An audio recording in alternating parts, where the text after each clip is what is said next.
स्वागत है आपका आज की चाय पे। आज जैसा कि आप थंबनेल पे देख सकते हैं, हम बात करेंगे द ग्लैम कपल के बारे में, जो कि अब चैनल ही पूरा बदल चुका है। अब चैनल का नाम मैंने देखा तो हो चुका है द ग्लैम गर्ल, यानी वो चैनल जो है अब हिमांशी के पास चला गया है, जो कि ऋषि की वाइफ है। ये दोनों यूट्यूबर्स थे और अपनी लाइफ दिखाते थे।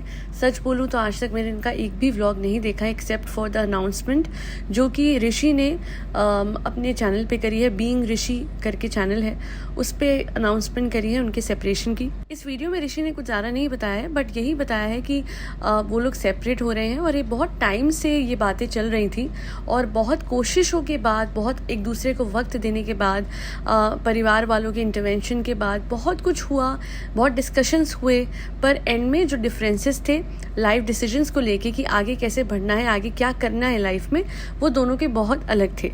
अनुमान कई लोग ये लगा रहे हैं कि शायद Rishi wanted to plan a family with her, but जो हिमांशी थी वो अभी इस चीज़ के लिए राज़ी नहीं थी एंड इसी वजह से डिफरेंसेस बढ़ी। ये स्पेकुलेशन है, पर हाँ, सेपरेट तो वो हो गए हैं और ये कोई मजाक नहीं है, ये कोई प्रैंक नहीं है।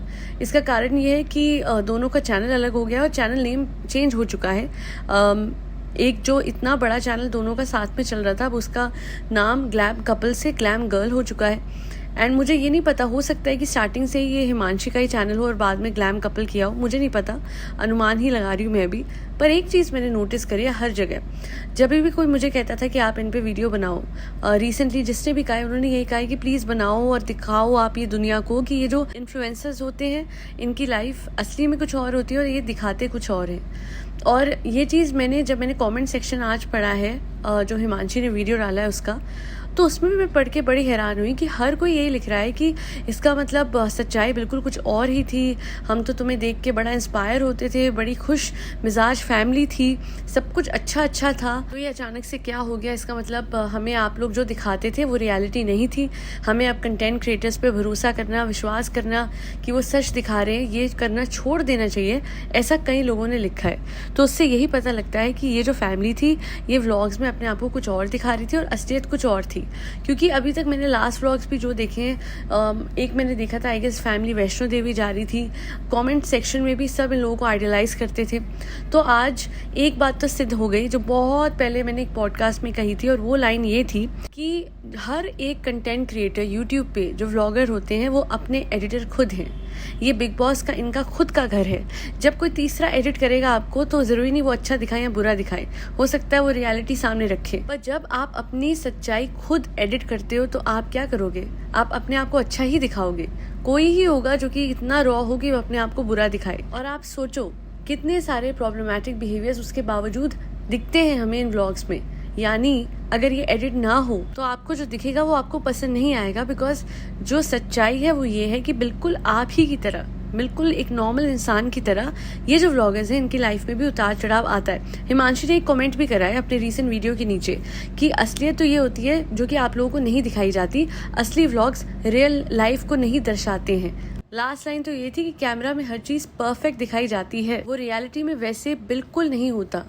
वो खुद ये बात कह रही है। यानी ये जो इन लोगों के डिफरेंसेस थे, ये इन लोगों के कॉन्फ्लिक्ट्स थे, बहुत लंबे वक्त से चल रहे थे, बस आप लोगों को दिखाया नहीं जा रहा था बिकॉज व्लॉग्स चल रहे हैं, अच्छा खासा कंटेंट बन रहा है, उस पर जब व्यू आ रहे हैं, जब पैसे कमाए जा रहे हैं, तो फिर क्यों वो लोग असलियत दिखाते? अभी भी उनके असलियत दिखाने का कारण ये था कि जो डिफरेंसेस थे वो बिल्कुल ऐसे हो गए होंगे कि वो अलग अलग रह रहे होंगे।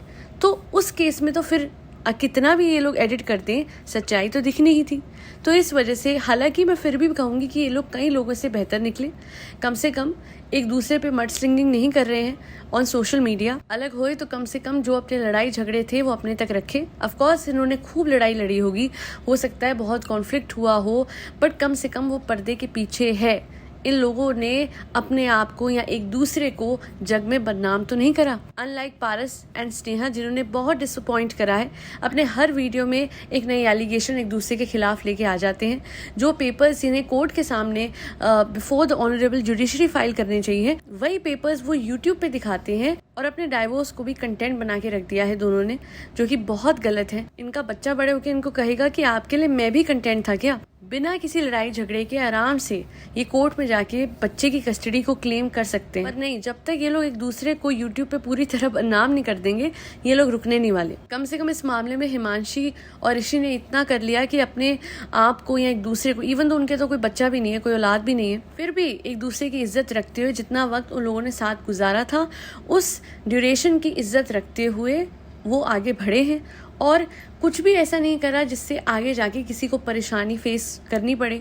बिकॉज देखिए क्या होता है ना, जब सोशल मीडिया पे एक दूसरे को बदनाम किया जाता है तो आगे जाके लाइफ में बहुत सारी जगह बहुत सारे इश्यूज फेस करने पड़ते हैं। दुनिया की नज़र फिर जाती है कि ये इंसान जो जा रहा है, देखो इसने ये करा अपनी वाइफ के साथ, या फिर इसने ऐसा करा अपने हस्बैंड के साथ। अब आज जो पारस ने बात करी है कि मेरी जो बीवी है वो तो बच्चा लेके आई थी शादी से पहले, और मैंने तो, लोगों ने कहा बच्चा मेरा नहीं है, मैंने तो फिर भी कोई सवाल नहीं उठाया, अपने ही बच्चे पे पारस ने ऐसी बातें कर दी। तो अब तो सबको समझ में आ गया होगा जो चीज़ मैं बहुत टाइम से आप लोगों को दिखाने की, समझाने की कोशिश कर रही हूँ, और वो ये है कि प्लीज़ इन लोगों से इंस्पायर होना बंद हो जाइए।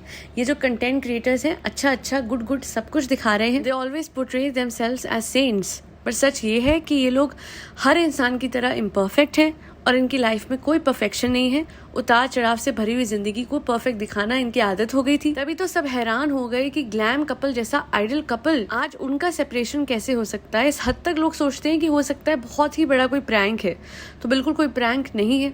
और वैसे प्रैंक भी हुआ तो बहुत ही डिस्टेस्टफुल होगा वो, तो आई डोंट थिंक कोई इतना बड़ा कोई प्रैंक कभी भी करेगा। इस तरीके से एक दूसरे के हवाले से बातें करना, तो ऐसा कोई प्रैंक नहीं है ये, वो जेन्युइनली अलग हो चुके हैं। और अपना चैनल अलग से जो ऋषि ने बनाया है उससे, और जो नाम चेंज हुआ है उससे ये बात बिल्कुल इस्टेब्लिश हो जाती है कि वो लोग सेपरेट हो चुके हैं, और हो सकता है आने वाले दिनों में डाइवोर्स भी ले लें। बाकी बहुत ही अच्छा एग्जाम्पल सेट करते हुए अलग हो रहे हैं कि अगर आप अलग हो रहे हो तो कम से कम वो वक्त जो आपने साथ गुजारा था उसकी इज्जत रखते हुए, अपने परिवार की और सामने वाले के परिवार की और सामने वाले की इज्जत रखते हुए, बिना एक दूसरे को जलील करें, बिना एक दूसरे की बुराई करें, बिना एक दूसरे के कैरेक्टर पे कीचड़ उछाले, अलग होना चाहिए, सेपरेट होना चाहिए, ताकि आगे जाके कोई हार्ड फीलिंग्स तो होंगी तभी आप लोगों का डाइवोर्स हो रहा है या सेपरेट हो रहे हो, पर कम से कम इतना ना बुरा करके जाओ एक दूसरे के साथ कि सोशल मीडिया पे बदनाम कर दो। वो बहुत गलत होता है और लॉन्ग टर्म रेपरकशंस उन लोगों के लिए तो बहुत बुरे होने वाले जिनकी औलाद बड़े होके ये सब वीडियोस देखेगी और बोलेगी आप लोगों ने करा क्या, आप लोगों ने मेरा भी नहीं सोचा। तो उस बच्चे के बारे में सोचिए, और जिनके बच्चे नहीं हैं जैसे द ग्लैम कपल, तो उन दोनों को बस एक ही चीज़ के बारे में सोचना चाहिए, एंड दैट इज़ कि भाई दोनों की एक दिन वापस से शादी होनी है, they will get settle down one day, और उस दिन के लिए दोनों को ही एक दूसरे की इज्जत जो है वो मेंटेन करके रखनी चाहिए, एटलीस्ट ऑन सोशल मीडिया। और बाकी एक सवाल जो हर कोई करता है, इतने डिवोर्स हो क्यों रहे हैं, सारे इन्फ्लुएंसर्स एक एक करके अलग हो रहे हैं, तो मुझे लगता है कि वो एक बहुत टॉक्सिक माहौल जो है इन्फ्लुएंसर्स के घर में होता है, और वो ये है कि उनको परफेक्ट दिखाना है अपने आप को, तो उस परफेक्शन को अचीव करने के लिए उनके बीच में वो डिस्प्यूट्स होते हैं जो कि अननेसेसरी हैं, रिक्वायर्ड नहीं है, और वो सिर्फ होते हैं इस वजह से बिकॉज इन व्यूज़ के थ्रू उनको अच्छा खासा अमाउंट मिलता है। पर कहीं ना कहीं ये टॉक्सिक एनवायरनमेंट इन लोगों के लिए घुटन बन जाती है, जो कि वो कहते हैं ना, घुट घुट के फिर एक दिन इंसान बोल ही पड़ता है। तो इन लोगों का भी वही केस है, ये लोग दबाते हैं अपने डिस्प्यूट्स को, कॉन्फ्लिक्ट्स को for the sake of social media, पर एक दिन तो सच सामने आना ही होता है। और अफसोस कि वो सच ऐसा होता है कि सेपरेट हो रहे हैं, लड़ाई झगड़ा नहीं दिखाने के चक्कर में सीधे सेपरेशन दिखा दी इन लोगों ने। तो अगर डाइवोर्स को रोकना है तो उसकी एक ही तरीका होता है, और वो होता है एडजस्टमेंट्स। और आजकल लोग ये भी कहते हैं कि मैं क्यों करूँ एडजस्ट, वो करे, वही छोटे बच्चों वाली बात। तो इसमें किसी को सही किसी को गलत क्या कह सकते हैं, हम बस यही कहेंगे कि अलग हो रहे हो आप तो that must have been the last resort, वरना तो लोग कोशिशें बहुत करते हैं, परिवार कोशिशें बहुत करते हैं, बट एंड में एक बुरी ऑप्शन भी नहीं है डाइवोर्स। अगर बहुत मुश्किल हो गया है और एक दूसरे को मार पीट के तो नहीं रह सकते, और एडजस्टमेंट्स करने को कोई तैयार नहीं है, तो ये जो रिजिडिटी है कहीं ना कहीं ये है कारण डाइवोर्स का, जो आजकल इन्फ्लुएंसर्स के बीच में हो रहे हैं। इसलिए मैं हर कंटेंट क्रिएटर से कहूँगी, अगर कोई भी सुन रहा हो, कि अगर आपके बीच में और आपके स्पाउस के बीच में कोई लड़ाई झगड़ा है तो कंटेंट क्रिएशन से थोड़ा ब्रेक लीजिए और एक दूसरे को समझने की कोशिश कीजिए। ये जो झूठ आप लोग पोर्ट्रे करते हैं ये कहीं ना कहीं आपकी रिलेशनशिप पे टोल ले रहा है, जो कि फिर एंड में एक सेपरेशन का रूप ले लेता है, फिर इवेंचुअली डाइवोर्स का। आज के लिए इतना ही। कमेंट सेक्शन में अपने व्यूज़ रखिएगा ज़रूर कि आपको क्या लगता है, क्या कारण है इतने सारे सेपरेशंस का, डाइवोर्स का जो हो रहे हैं यूट्यूबर्स के बीच में, यानी यूट्यूब कपल्स के बीच में। That'll be all to like, share and subscribe to आज की चाय। Thank you so much for tuning into आज की चाय पॉडकास्ट।